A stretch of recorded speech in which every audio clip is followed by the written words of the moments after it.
Morning, everybody. Last week we covered the cultural politics of the early 1970s and also the rise of different types of politics in the sort of this, think of a word that actually, in a bowl, a cauldron of politics in the early 1970s, whether it's grassroots affairs, high politics with the Congressional Black Caucus, and running throughout all of that, the complications imposed by a commitment to formal modes of political engagement while you have someone like Shirley Chisholm coming along.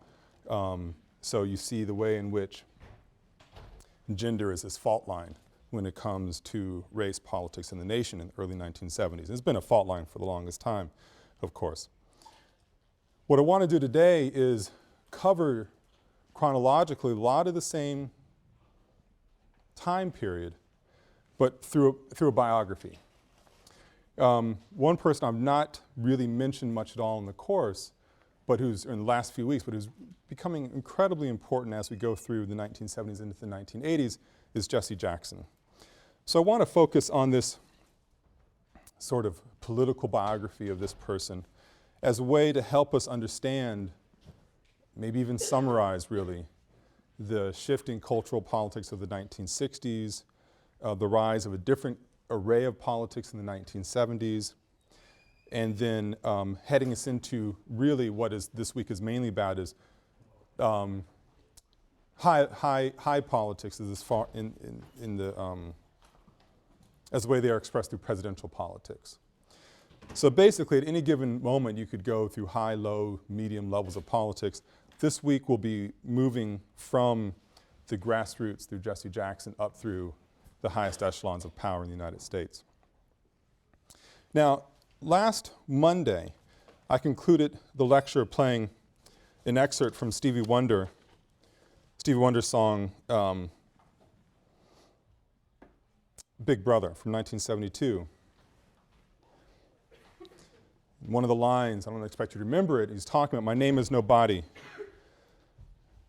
And saying, you, the person listening, the man, your name is Big Brother. And I mentioned last Monday how that's actually a hearkening to Jesse Jackson's own politics. And you'll see this coming out in the middle of today's lecture. So this is just to point out these are overlapping time periods. So Jesse Jackson. The most basic biography, starting with him as a college student. He graduates from North Carolina Agricultural and Technical University down in Greensboro, North Carolina. Same school where before he matriculated, 4 young men marched into Woolworths and started the famous the sit-in movement. So Jackson, although not politically engaged when he gets to campus, knows that he's arrived at a place that is suffused with now a young but very vibrant history of political engagement in the student politics of the era. He goes through A&T, graduates, and while he's in college, finally decides to answer a call he'd been struggling with for a long time, and that's a call to faith. So he goes to Chicago Theological Seminary. He's in seminary when the SNCC marchers, led by John Lewis, get attacked by the police and turns into Bloody Sunday. He leaves Chicago, this is 65 of course, he leaves Chicago and heads down to Selma. You know, he is like thousands of other African American, white, brown, whatever, individuals who come to Selma to try to be part of the solution. He's in Alabama, and he joins other young civil rights workers on the ground, a number of whom have gone on to great fame and then also infamy. People like Marion Barry, the former mayor of Washington, D.C., for example, was a fantastically important active civil rights activist during this era. Jackson, in the midst of these other clearly talented people, he still stands out. More than anything else, he stands out because of his ability to speak. He is, whatever you might think of his politics, he is clearly one of the great speakers in our moment, in our lives. And essentially, he talks his way through sheer force of will and charisma. He talks his way into the inner circle of leaders. He's no longer just a foot soldier down there trying to complete this march from Selma to Montgomery. He sees himself really having an important role to play in the inner circle. And in short notice, he's actually now in King's inner circle. So he's right around the leader of this moment.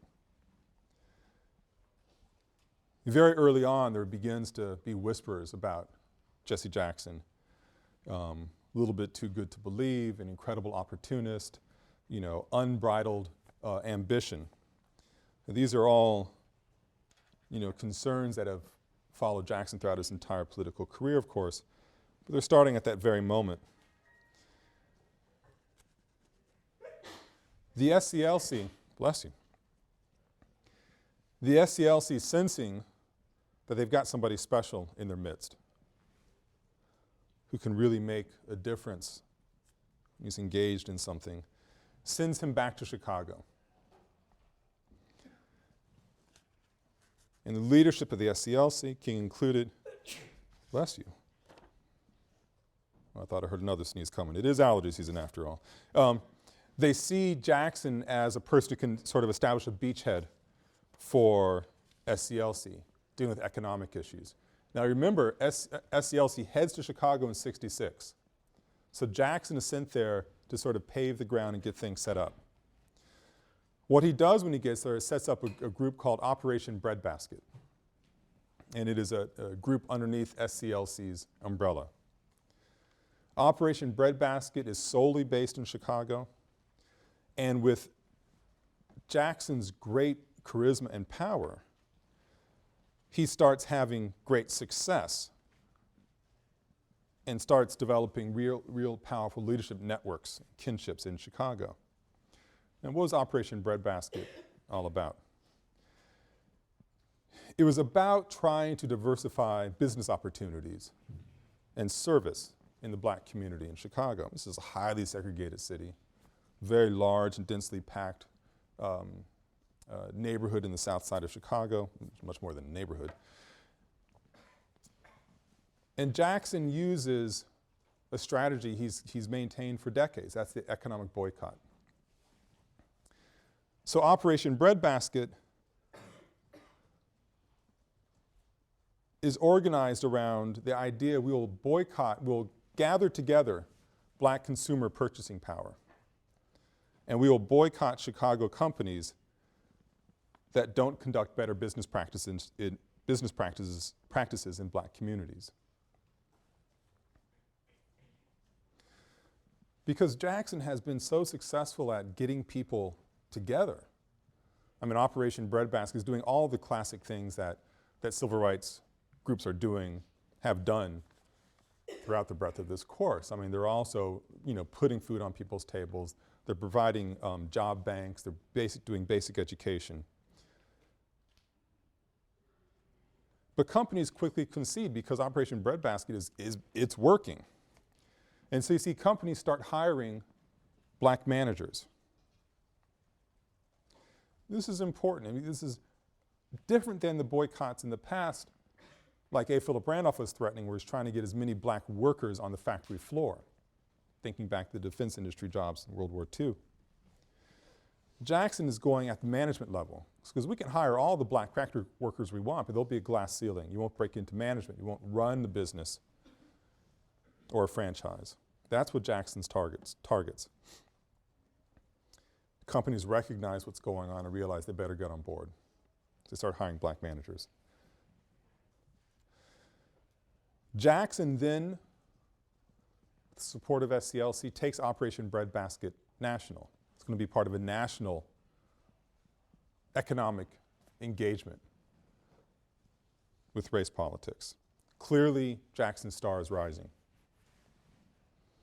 He's up in Chicago in late '65, and by early '68, Operation Breadbasket that he started for the SCLC is going national. Then Martin Luther King is assassinated. The great prince has been slain. Now, in the moment of an assassination, people do all kinds of things that are, we can overanalyze till we're blue in the face. They do things they can't really quite explain. But Jackson was kind of curious. He's there when King is assassinated. I can't imagine that kind of horror. And for days afterward, cameras would be following Jackson and other civil rights leaders, just trying to, get a pulse on what's happening, not just in Memphis, but around the nation as cities burn. And Jackson's wearing the same clothes that he was wearing when King was assassinated. He's dazed, everybody's dazed, there's no doubt about that. But Jackson's clothes were particularly noteworthy because they're blood-stained. They had King's blood on his chest. Now, Jackson was right there. There's blood going to be everywhere. Certainly can excuse him for not changing clothes for a few days. And then this is where things get interesting, is that people start grousing.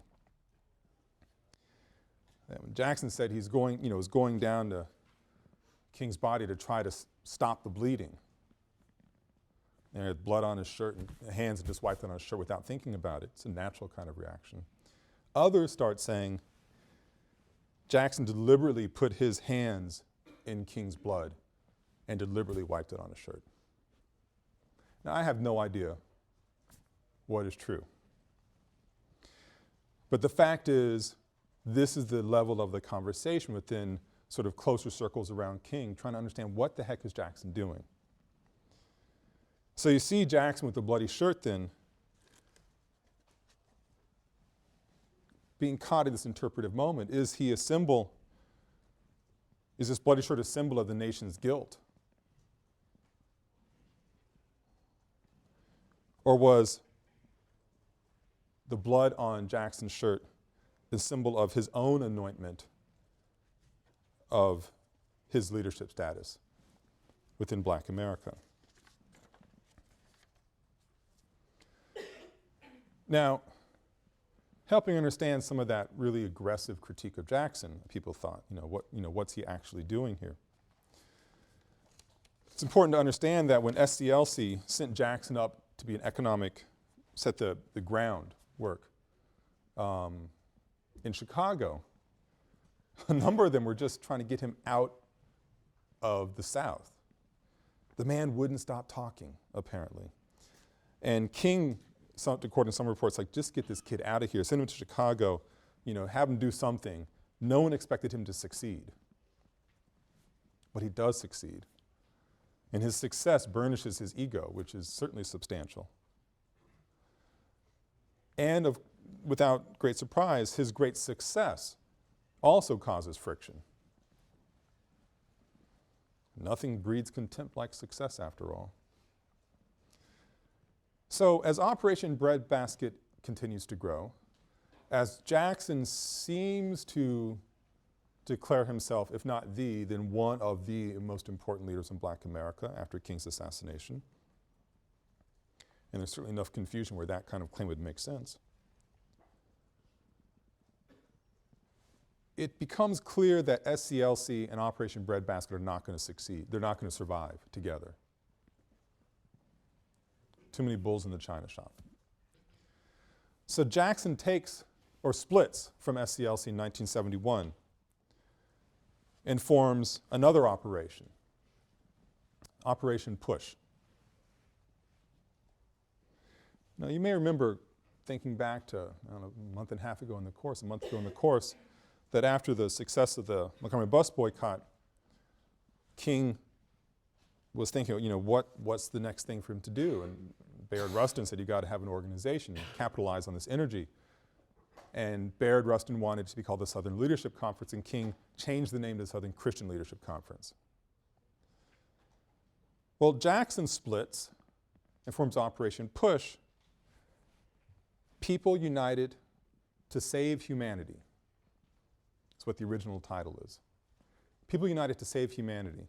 And it's a perfect example of Jackson's sense of himself that he can lead an organization that will save humanity.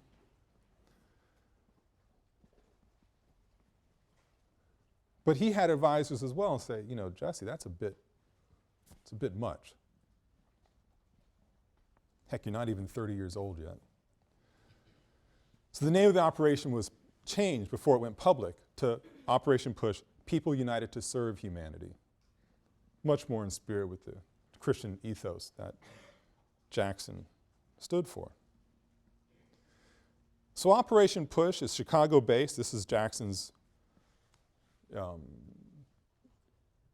bedrock organizing center. Its goal is very much like Operation Breadbasket, which is black empowerment.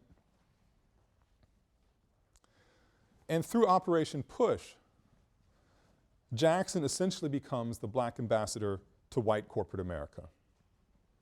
This is going through the 1970s. You know, think of this moment where we're past the black political assembly, where you now have the Congressional Black Caucus formed. You have real power, people in positions of political power in Congress. You have the angry activist, of course, certainly. And you have Jesse Jackson, who's somewhere in between. He can speak and rally a black mass like nobody else can, truly. But he also knew how to massage, quote, the system, and talk to white business managers and corporations first in Chicago and then ultimately nationally. He was very successful. So he goes to huge corporations now, Coca-Cola, Anheuser-Busch,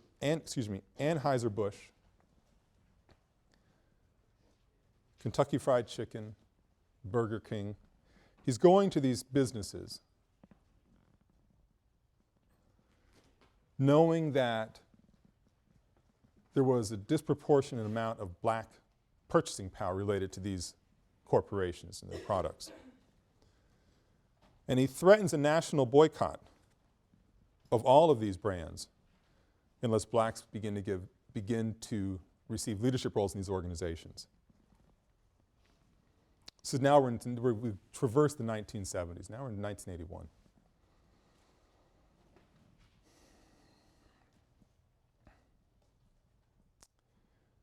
Corporations, you know, we know who Jesse Jackson is, but please, we are not worried about this. You know, this is a little bit embarrassing, and it's true we don't have any blacks in management positions in these huge companies, essentially none, but we're not going to worry about it. The boycotts are called.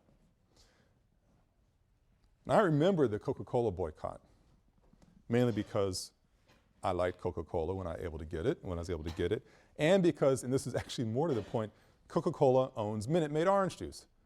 I love Minute Maid orange juice, and all of a sudden it was gone in my house. Now, I did not grow up in a family of black militants.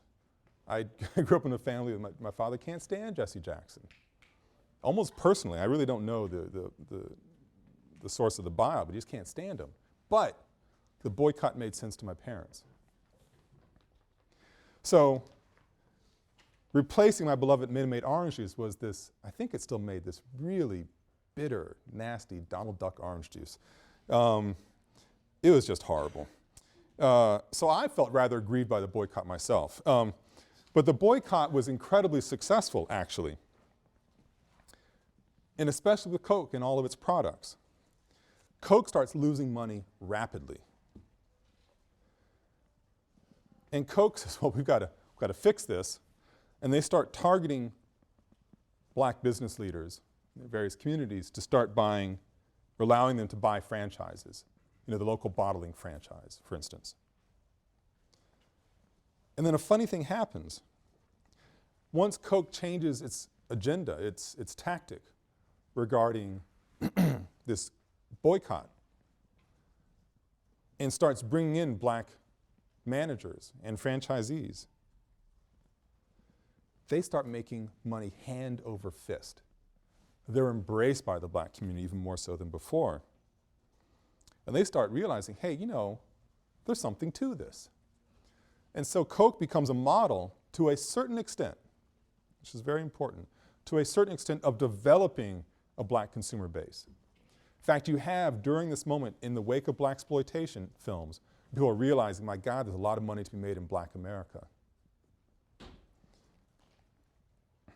You have corporations sort of waking up and realizing there is a huge market we have not bothered pursuing. You know, whether they're high-minded about civil rights or citizenship rights, it doesn't matter. This is about the almighty dollar. So corporations start aggressively courting black America. And if in case of Coca-Cola, if that meant hiring black managers, we're going to do it.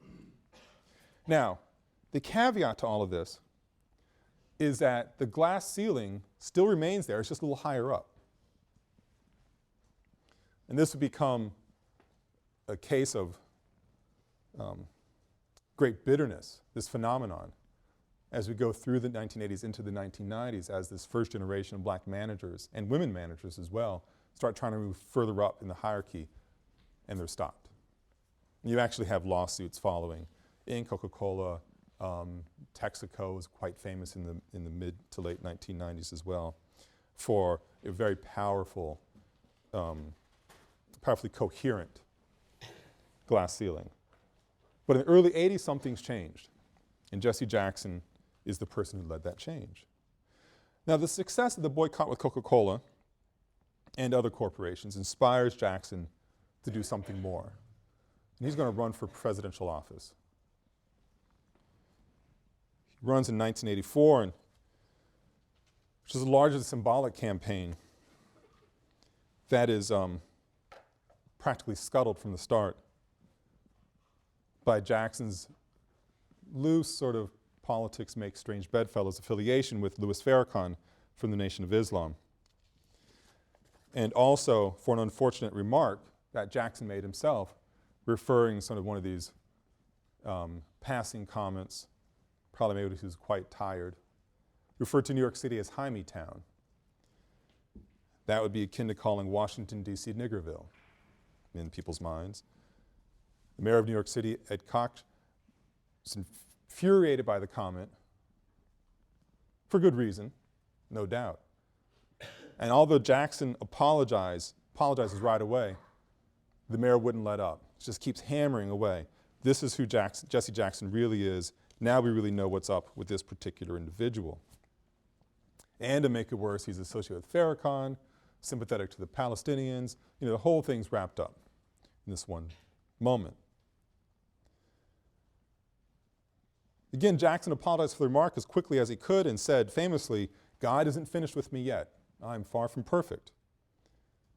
But the slur wiped out his campaign. In '88, he decides to run again. This time it is not a symbolic campaign, not by a long shot. He's distanced himself from Farrakhan. He's much more politically polished as far as sort of national presidential politics are concerned.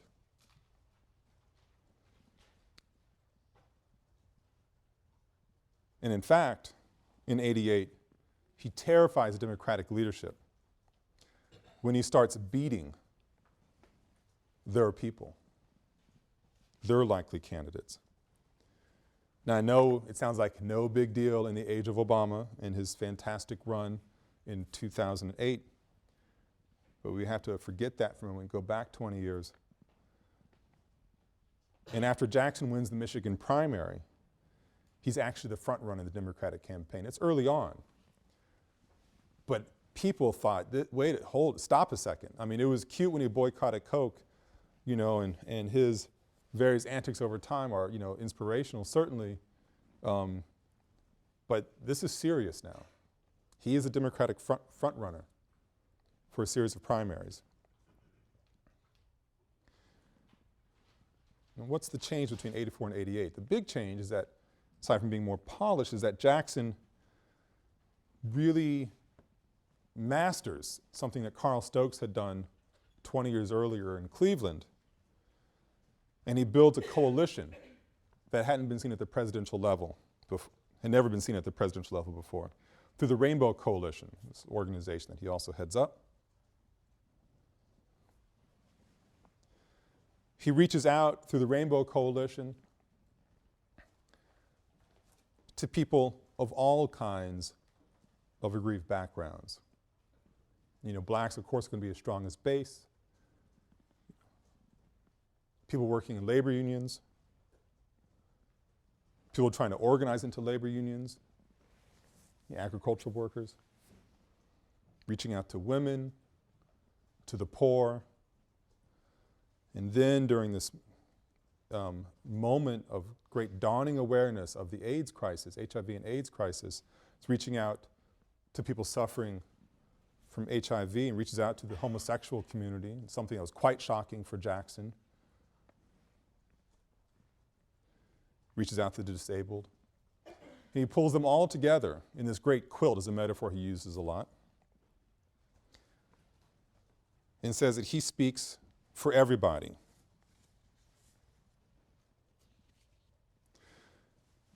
Now, Jackson does not win the nomination. Dukakis does. But Jackson, of course, earns a spot on the convention floor. And his and in prime time, which is one of the major things you want. And his speech on the convention floor is considered one of the classics of the genre. He reaches out during the course of his speech to the coalition I just talked to you about. Talks about this great quilt to be made of everyone's separate patches.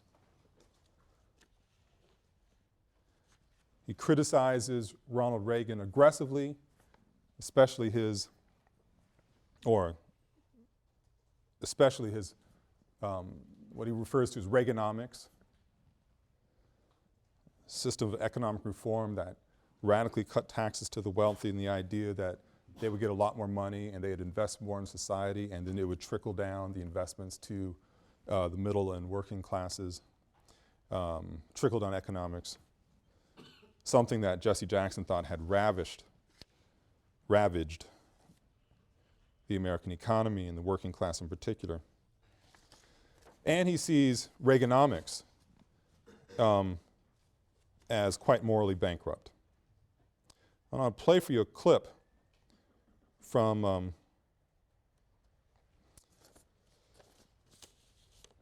the nomination speech, the convention speech, excuse me. And you have a version of the speech in the reader, I know, but it is also important to hear speakers like Jesse Jackson, for the way in which they carry on the great oral tradition of sort of the black minister, black vernacular tradition. And partly that great black vernacular tradition allows someone like Jackson to access a language of morality, and in this case, immorality, what he sees in the current state of affairs. Now you'll see unfortunately during a highlight moment of his speech, this is on C-SPAN, and so they are obliged to show the crowd, and they linger for a very long time over two people who were then a lot more culturally relevant in a celebrity sort of way than they are now, Ali Sheedy and one of the other Baldwin brothers. I actually don't remember which one it is. So just, kind of visually ignore that and listen to what Jackson is saying here.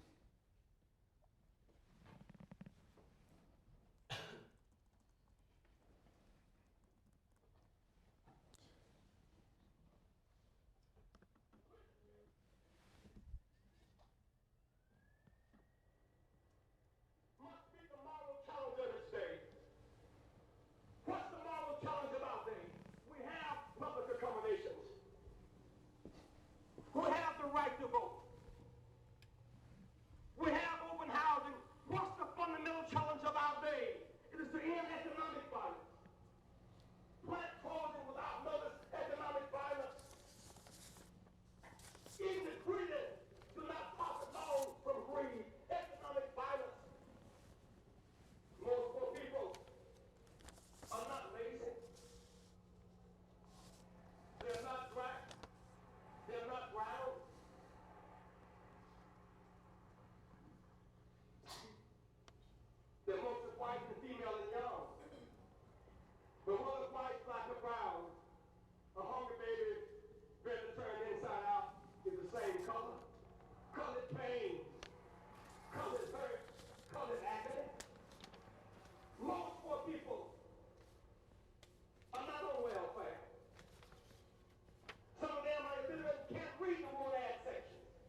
So you'll see in this clip here that Jackson is talking about, is engaging the economic issues of the day and linking it to what he sees as a moral failing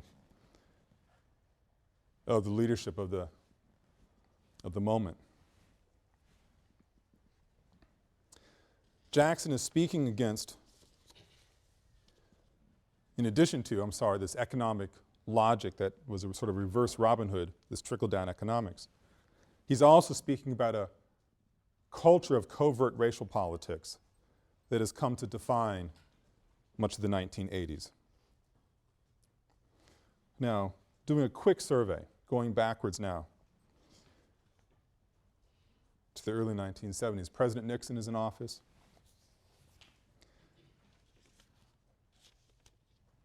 But due to culture of paranoia that's in the White House, his whole presidency goes up in flames in Watergate. Gerald Ford is brought into office after Nixon's former president had to be let go. Nixon was actually pretty good on affirmative action issues, but used in terms of trying to create job opportunities for African Americans. But he used it in a rather vicious way as a wedge issue to sort of break apart blacks and labor unions. Labor unions having very troubled relationship to affirmative action because it disrupted the traditions of seniority. So Nixon uses affirmative action as a tactic. Ford comes in office and he's better on civil rights, but overall a lukewarm presidency on civil rights issues. And he's really, as it turns out, a transitional president.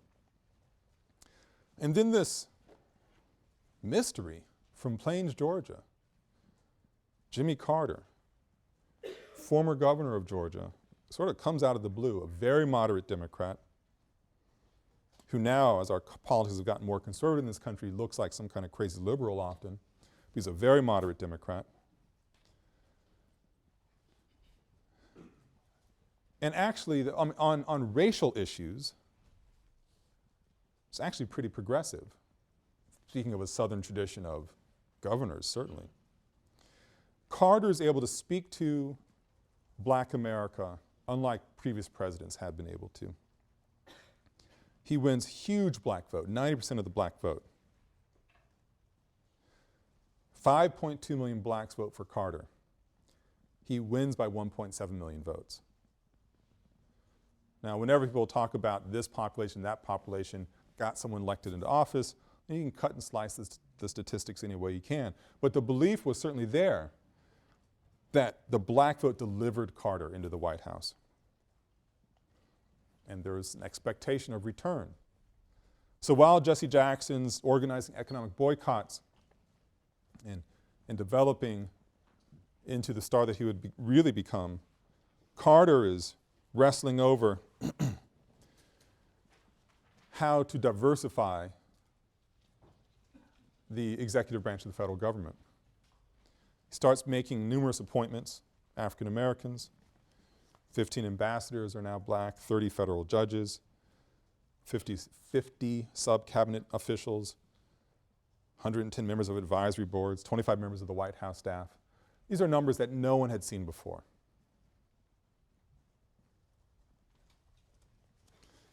And we really are, there's a statistic that's worth keeping in mind. We aren't out of the woods when it comes to thinking about numbers and race in political office, by the way.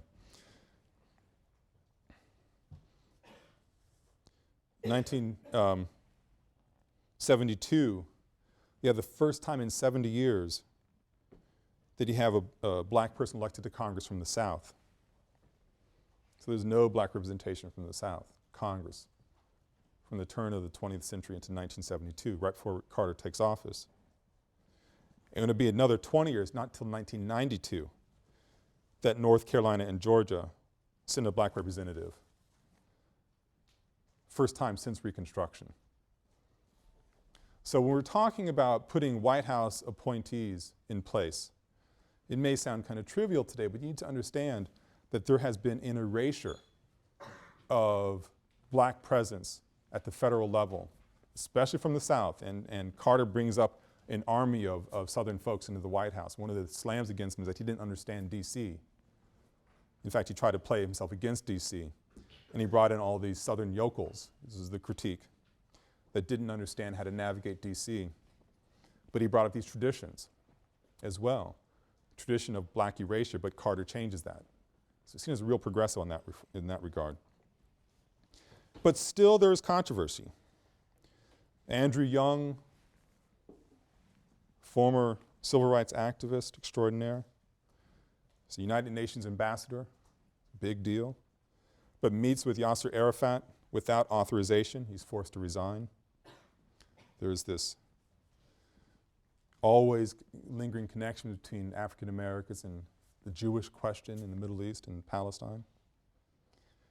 But what really does Carter in is not sort of black advisors doing things with great independence.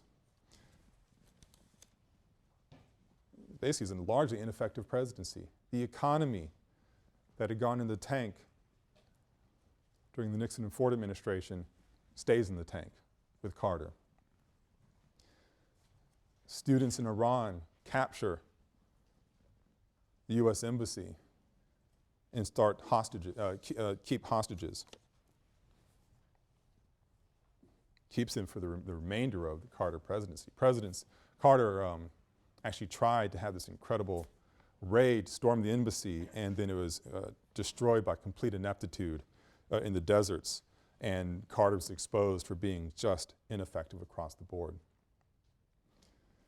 Seeing an opportunity, try to step in and bring back America's pride. Oh, one thing I forgot to mention, part of the economic challenges here is the incredible oil crises. So the Middle East is rising up in a coherent way that hadn't been seen before and is crippling the United States over oil. This is a period of incredible rationing of oil, where I know in Maryland, where I was living at the time with my parents, depending on your license plate number, you could get gasoline on Monday, Wednesday, and Friday, or Tuesday, Thursday, and Saturday. That was it. And my parents would go and get gasoline at the local store, and they'd be gone for 3 hours because the line was miles long just to get gasoline. The country was caught in a vice grip. And the former governor from California, Ronald Reagan, sees this as a great opportunity to finally realize his presidential goals. He runs on a campaign of trying to bring pride back to the United States. You know, embolden the American presence overseas. He has this idea about a new economic model that plenty of people are willing to try because nothing else is working. And Reagan, with his incredible oratorical gifts, are really quite stunning. Only Clinton and Obama can come close to Reagan's gifts, and they actually model themselves off Reagan's oratorical styles. Reagan ultimately wins in a landslide, wipes out a sitting president. And he's given carte blanche to set a new agenda for the country, set a new agenda in Washington, D.C. He runs on a platform, largely, saying that government is the problem. Something we've all become quite familiar hearing from political conservatives, and now especially the fringe Tea Party, the political fringe in the Tea Party, that the federal government is the problem. And that if we could just go back to the day when the federal government wasn't so intrusive, we'd find our way out of this mess. Reagan articulates this most famously when he declares that officially declares he's running for president. Now he's running around, testing out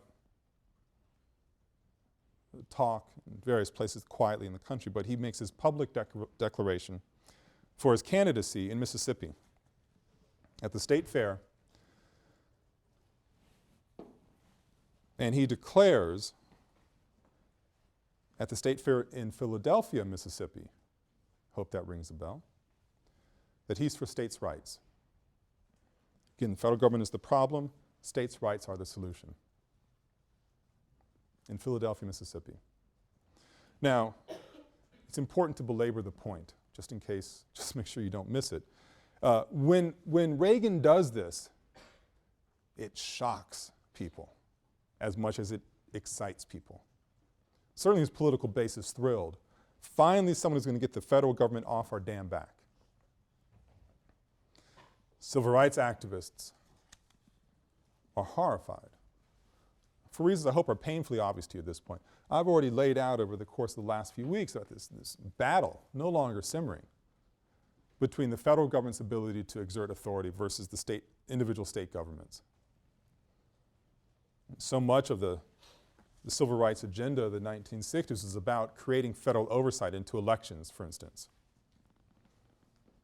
into access for public accommodation, places of public conveyance. The federal government was seen by African Americans and other civil rights activists, quote, friends of the movement. The federal government seemed to be the most responsible entity to preserve citizenship rights. And Reagan says, no, that the government is actually the problem. Let's give power back to the states. Now, when you're going to Mississippi or any southeastern state at that time, the heights of the civil rights movement are just a decade previous. When you go to these places to declare for states' rights, everybody knows, black as well as white, what you're talking about. You're talking about a return of the organizing or the centralizing power of people like Bull Connor, people like Orville Faubus. You're talking about authorizing the economic power of citizens' councils,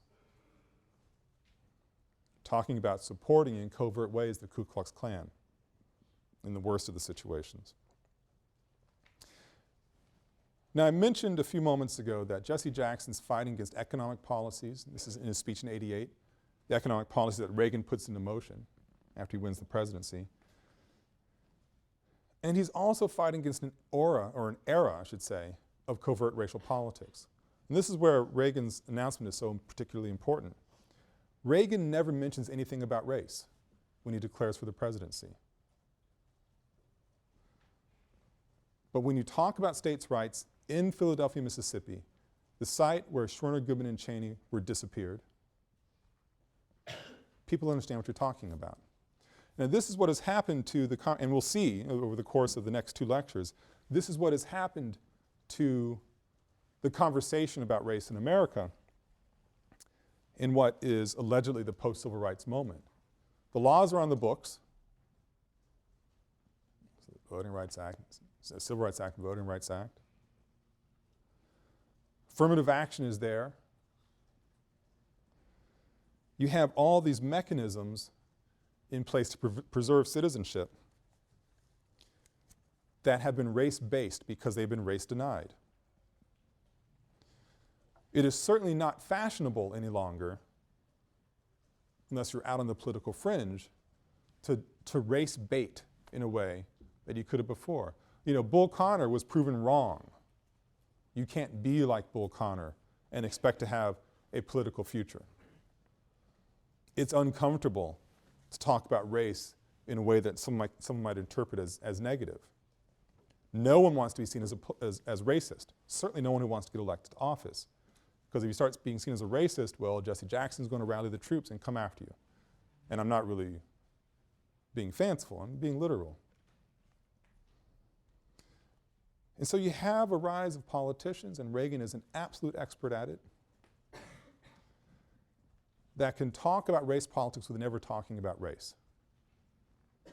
And that moment, as you'll see over the next two lectures, has never left, and every politician since has mastered it just as well. We'll pick up on that on Wednesday.